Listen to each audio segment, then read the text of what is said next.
What's up, everybody? Welcome back to the channel. Today we are going to be doing the start of a brand new series on this channel where I, Dante Toro, go back and rebook some of the biggest stories in wrestling history. I am going to be rebooking the Undertaker's WrestleMania streak. Before we get started, please make sure to like and subscribe. Put in the comments if you want to see more videos like this. Check out all the other videos on this channel. And I'm not going to waste any more time.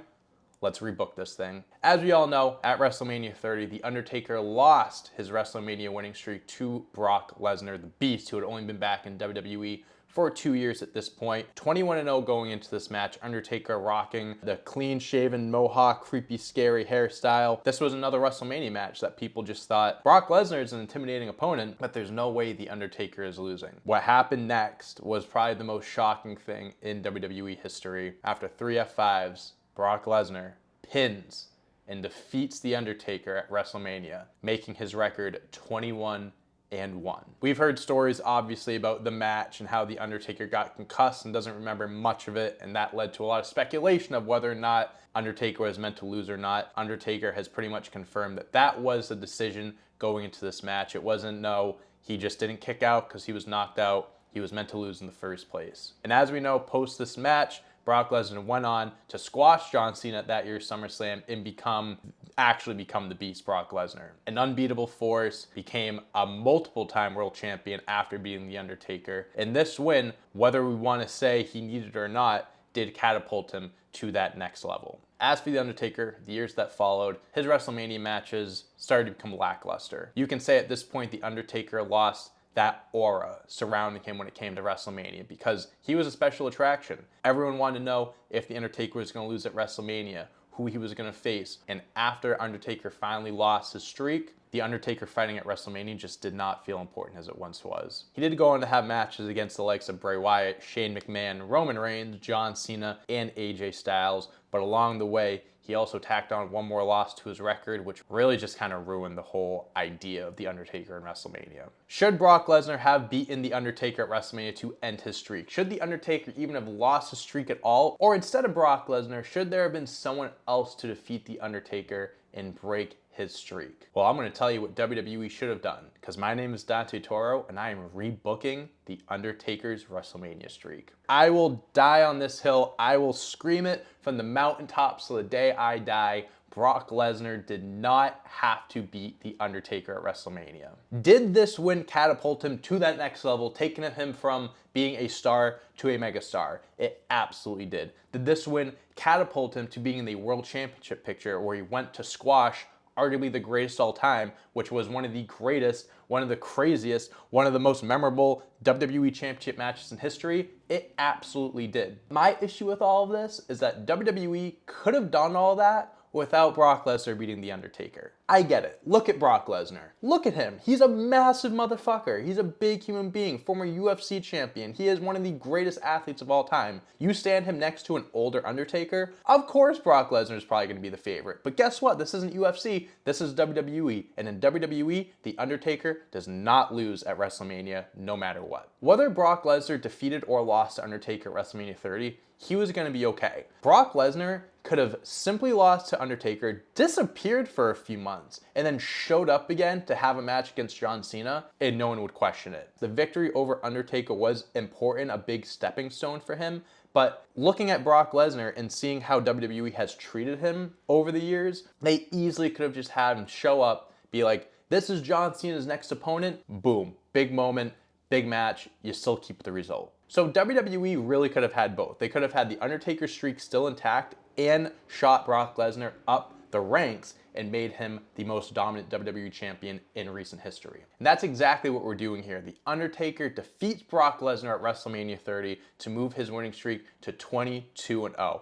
Enough about the injuries. I'm not counting injuries or concussions, whatever. This was the decision going into the match. Vince McMahon called it, and it was a wrong call. The Undertaker should not have lost to Brock Lesnar, and here, he does not. So now we move on to WrestleMania 31. This is the year that Undertaker and Bray Wyatt did fight in real life, but this year, there's someone else on the roster that The Undertaker should have fought at WrestleMania this year, and that person's name is Sting. The icon, the vigilante, the face of WCW, TNA, and honestly for a few years he was one of the most popular guys in AEW. Sting is one of the most iconic, storied, legendary wrestlers of all time. Whether you remember it or not, Sting was in WWE for a few years. As memorable as some of his moments were, he also had some very lackluster moments, including WrestleMania 31, where he fought Triple H and lost to Triple H in a whole WCW versus WWE bullshit thing. NWO versus DX, it was stupid, it shouldn't have happened, and that's why here we are scrapping all of it. It's hard to wrap my mind around the fact that you had these two creepy, iconic, dark, evil figures that people have been dreaming about facing off each other for years, never mind at WrestleMania. You have them on the same roster and you don't do anything about it. Mind-blowing. It's just simply going to be Undertaker versus Sting, battling it out, using whatever choice of words they want, whatever history they want to throw at each other.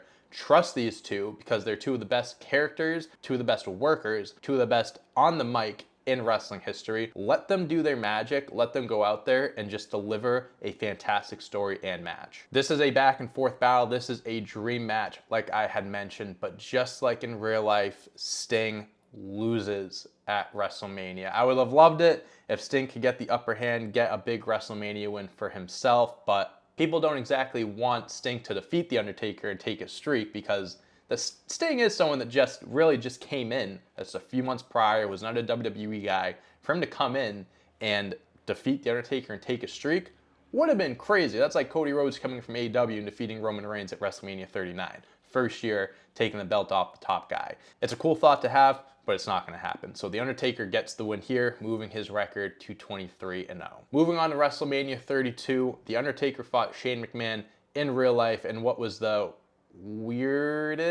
of the weirdest setups to a match in history, kind of like Vince McMahon and it's really just a feud of Vince McMahon and his son, and then Vince chooses The Undertaker to fight Shane, and if Shane loses, he doesn't have control, but he still got control the next night. It was very weird. As good as the match was, because it really wasn't a bad match at all, it's a Hell in a Cell match at WrestleMania, of course it's going to be good. I'm scrapping that match. In this world, in my fantasy booking, that match never happened, because it really is a ridiculous setup, and it really didn't need to happen. You could have done that whole feud with other people involved. You could have done like the Battle of the Billionaires thing where it was they each picked a superstar to go up against each other, like it was like Vince versus Donald, Umaga versus Bobby Lashley. That's its own thing. We're keeping The Undertaker away from that. What happened at WrestleMania 31 in real life happens at WrestleMania 32. So at WrestleMania 32, we have Bray Wyatt versus The Undertaker. The reason why I'm doing this here is because Bray Wyatt really didn't do anything at WrestleMania 32 anyways. He had that face-off with The Rock and Cena.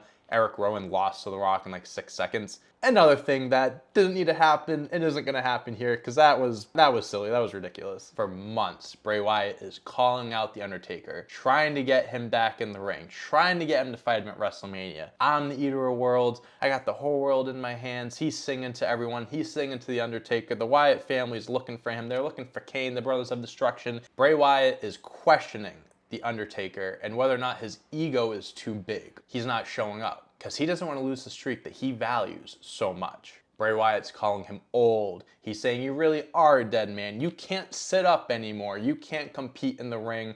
You can't handle me and the Wyatt family. I'm the new face of fear. I'm the new phenom. But the last Raw, the last episode going to WrestleMania, The Undertaker accepts Bray Wyatt's challenge. 2 years in a row, we get dream matches with The Undertaker. Sting versus Taker, Bray Wyatt versus Taker. We had the two older guys the year before, the two legends. Now we get a moment where he's going up against someone that a lot of people are thinking is going to defeat The Undertaker and truly become the next creepy, mythical, scary, dead man, creepy character. And to be completely honest with you guys, if there's any character, if there was anyone that you could think of passing a torch to that made the most sense, it probably is Bray Wyatt. And this match proves it because The Undertaker looks less and less confident as the match goes on. This is a completely different Undertaker. He's lost a step. He's slower. He can't move like he did.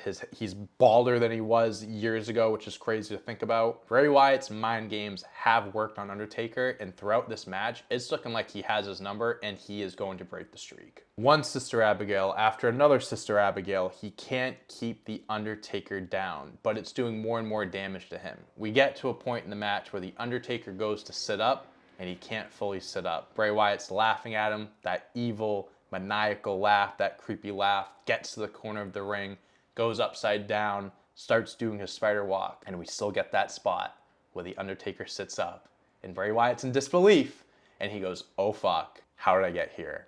I fucked up. Undertaker basically gets up, and he hulks up, or takers up, or phenoms up, or deadman's up, and defeats Bray Wyatt. I know that's kind of like why did it end so quick? I'm building all this up. I'm saying Bray Wyatt could have been the one to beat him. Absolutely. But at the end of the day, this is the Undertaker we're talking about. And yes, this could have been a great passing of the torch moment.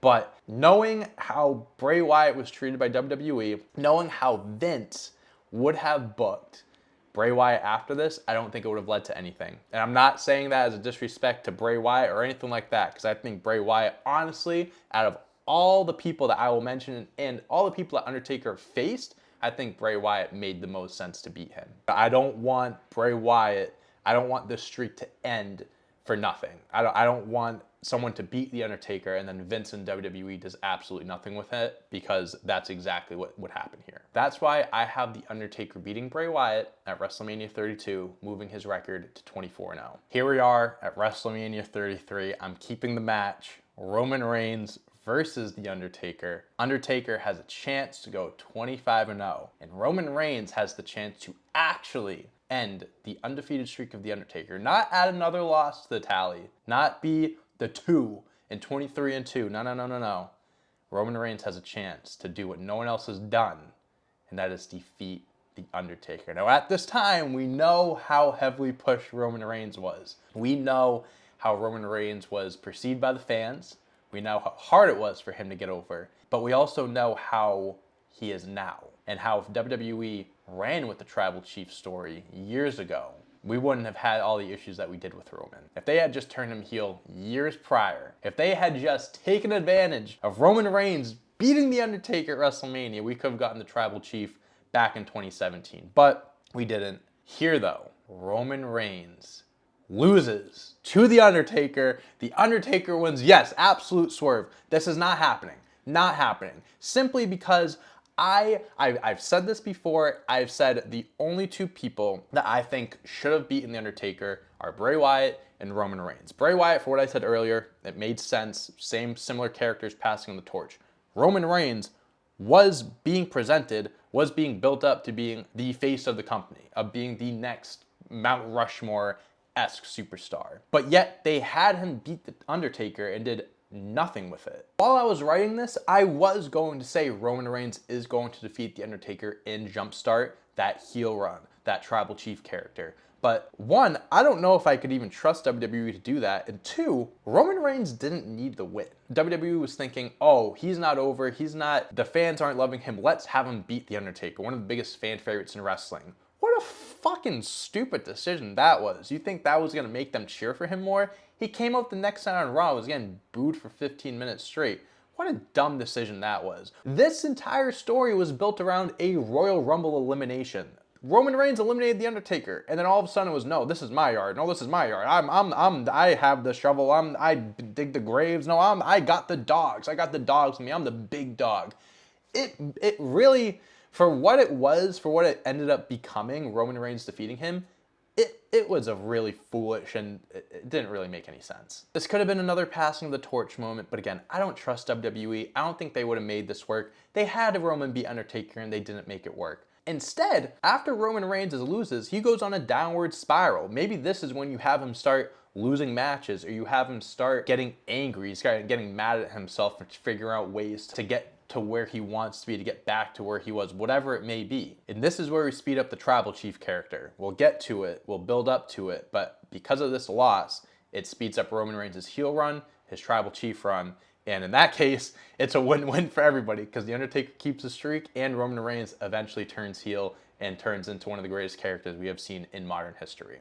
So with all that being said, Undertaker is walking out of WrestleMania 33 with a 25-0 record. Now we go into WrestleMania 34. In real life, we had John Cena versus The Undertaker, a match that was so weird, so weird. One of those like trivia things is like, did John Cena and Undertaker actually fight at WrestleMania? Did they? There's no way they did. Well, they did. At WrestleMania 34, they had like a 5-minute match, not even. It was a buildup of John Cena not having a match at WrestleMania, finally getting The Undertaker to show up and fight him. Day of WrestleMania. I mean, that was a cool moment, but still a weird match. As weird as it is, I'm keeping it. I'm really keeping it very similar to what it was in real life because I thought the build was pretty solid in the sense of it was different. Like John Cena's looking for a way to get to Mania, losing the Rumble, losing the Elimination Chamber, losing six-pack challenges. Can't win. Him sitting in the crowd with the fans and stuff during the show and then running back was a great meme. We're going to keep that for the culture. So this match is still going to go on, but the only difference is this match is actually going to go longer than 5 minutes. When you have John Cena and The Undertaker, who looked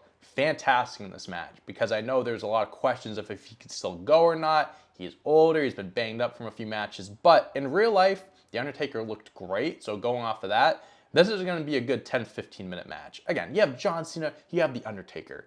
They can go longer than 5 minutes. They'll make it work. And although throughout the build, John Cena's questioning The Undertaker if he's retired for good, if he's good enough to go, because The Undertaker's had a lot of close calls with this streak the last few years, where John Cena's like, dude, you can't beat me. Not only can you not see me, but you can't beat me either, and that's why you're not showing up. But as much as John Cena was saying he's afraid to defend the streak, The Undertaker shows up, delivers a fantastic 10 to 15 minute match with John Cena, and goes over like he did in real life. Because at this point, John Cena's 1 foot out the door. This was 10 years prior. Maybe you can make an argument that John Cena beats The Undertaker as a pass of the torch thing, whatever you want to do.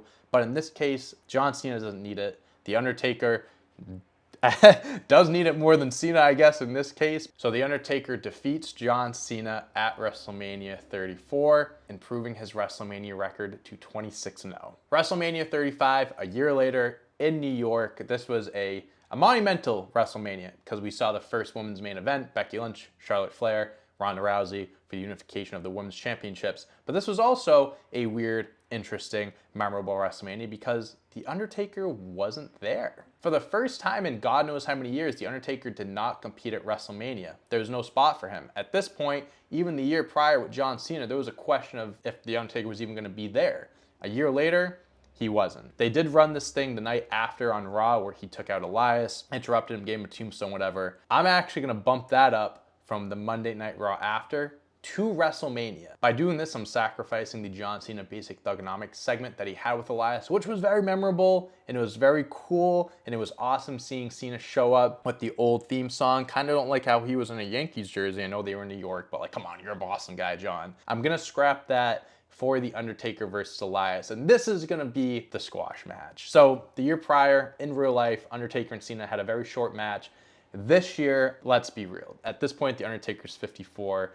I didn't account for injuries back with the Lesnar match and stuff, but we are a few years after that. I can only assume that The Undertaker is going to be pretty banged up at this point. And although he looked good at 34, I don't know if he can go for a 15-minute match at 35. So that's why we're giving him Elias here. Instead of John Cena coming out and interrupting Elias, we get the Gong instead. We get The Undertaker. Hell, you could have the American Badass come out if you want. It doesn't even have to be the Phenom Undertaker. But you could have Undertaker come out, set some match with Elias. Elias can be like, oh, then I can't believe I don't have a match at WrestleMania. The next person that comes out is a dead man.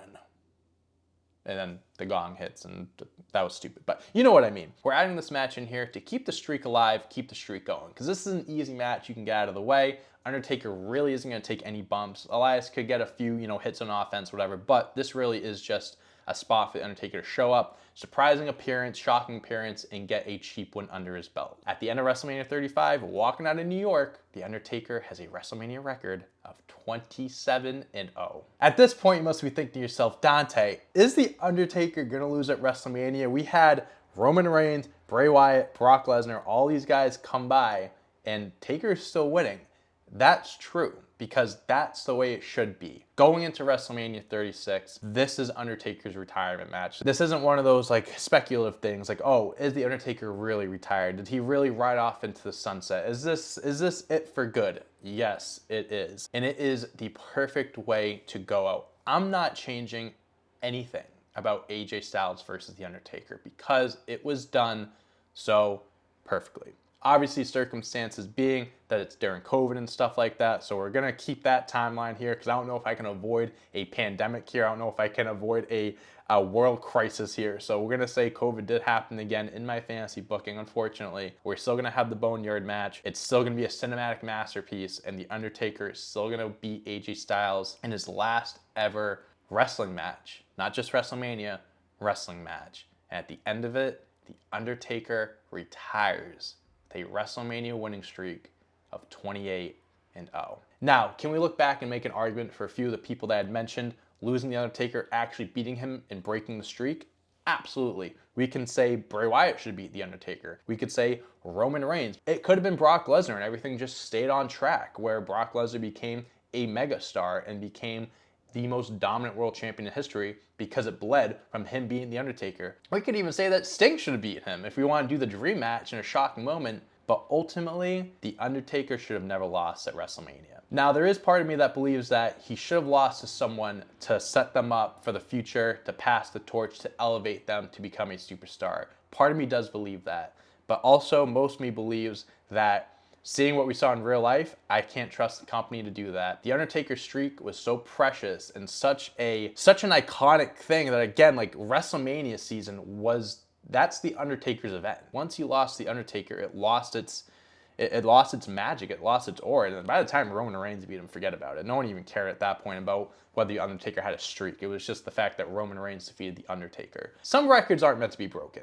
Some records are. All records can be broken at some point in time. You know, that's life, whatever, things happen. But The Undertaker's WrestleMania streak is not one of those things that should have been broken. It should have always been a thing. WrestleMania and The Undertaker streak should always have gone hand in hand. And even after he retires, it's something that we talk about to this day. Because now, we really don't talk about the streak. Because what is there to talk about? We just talk about Undertaker and how dominant he was at WrestleMania.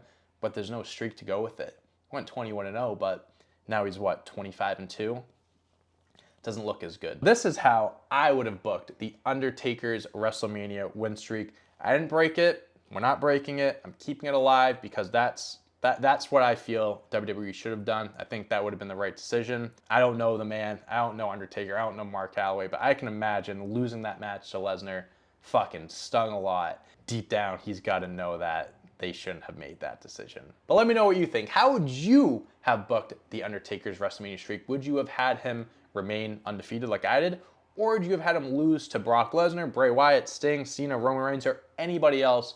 Please let me know in the comments, and please let me know if you enjoyed this video, because I really did enjoy making this. I would love to make more rebooking and just fantasy booking in general videos.